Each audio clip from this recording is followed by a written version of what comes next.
I'm Becky. And I'm Sarah. And we're doing Bickering book reviews. Today we are talking about Past Perfect Life by Elizabeth Eulberg, which I got off of Edelweiss.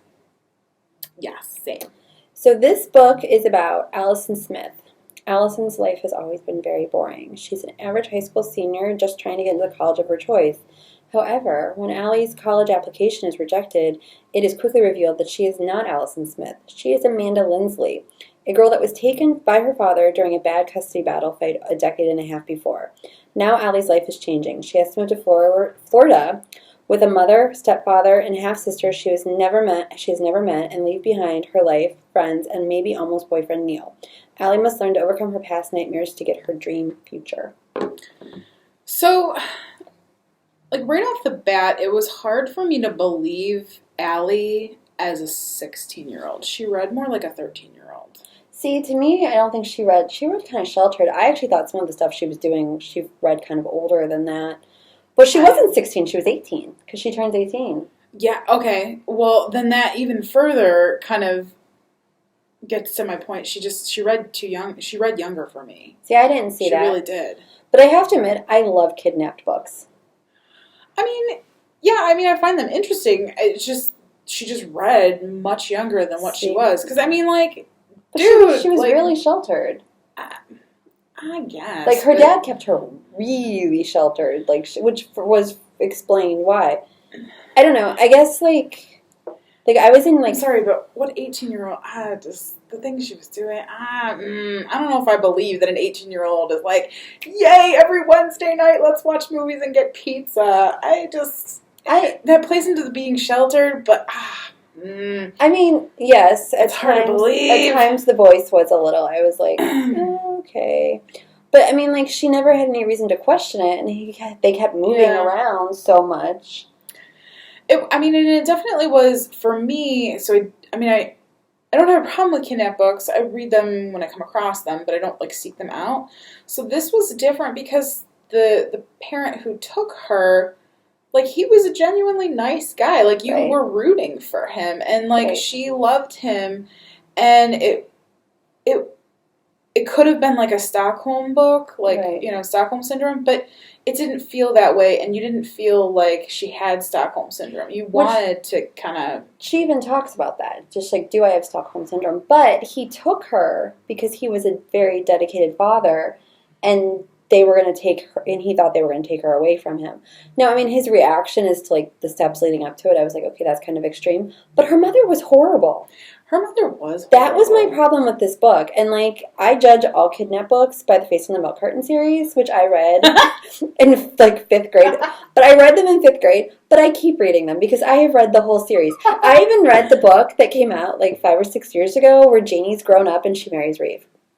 So I read them all. Spoiler alert! So if you haven't read it by now, you're not going to, obviously. So, that's hilarious. But I kept thinking, when I was reading the parts with the mom being so horrible about everything, because she wanted her to, basically be, you are Amanda, Allie never existed, you're not allowed to have any of that past life. I kept thinking... And you're going to be my ideal of who you are. Right. I kept thinking of the second book in the Face on the Milk Carton series, where they send her to live with her real family, and she's so miserable that they send her back. They're and that's a big thing if you read the whole series, it's a big thing about, that's why she connected with them, was that she kept going back to visit them and became close with that family, because they let her do it on her own terms. And I just kept thinking, your daughter's almost 18. You've got 3 weeks. Why are you torturing her? She's gonna run. You moved her across the country, taken her away from all of her friends. It's her last year of high school. Right. She has a support system in the community. That's why they stayed there. Why can't you uproot why can't you come visit, Or, why does she need to leave? And it was even, middle of a semester. They wouldn't even let her finish the semester. Right. And she keeps saying, well, I've been away from my daughter. And I need my daughter back. And I think that's, the weakness of the book was, the mom is so horrible. And maybe from a teen perspective, you wouldn't. But I feel even 15-year-old me would be this woman's crazy. Yeah, you're rooting for the dad. Who's in prison. You're rooting for the dad who's in prison. And then I just feel so darn bad for Neil. I feel so bad for him. Because, they find it, unrequited love, unrequited love, unrequited love. They finally get there, and then everything blows up, and she moves across the country. Right. Like, I'm just like, oh, poor guy. Well, and I also want to be like, they put her in therapy, and at no point does like a therapist say to the mom, you know, you're screwing her up, right? I mean, like, you're doing everything wrong. Well, and even when they had the social worker come out, I'm like, what is going on? Like, that. But in the big scheme of things. I mean, it makes sense what she was saying, but I would hope that that would not happen in real life. Yeah. But do we have anything else? No. So we should just rate it. Our rating system starts at the top with 5 unicorns, put on to 2 unicorns. If we don't like it, it's a horse. I'm at a 3 unicorns. I mean, it's okay. I think I gave it a 4, and I think I only gave it a 4 because this is another book. Like, I read half of it sitting and waiting to have my oil changed.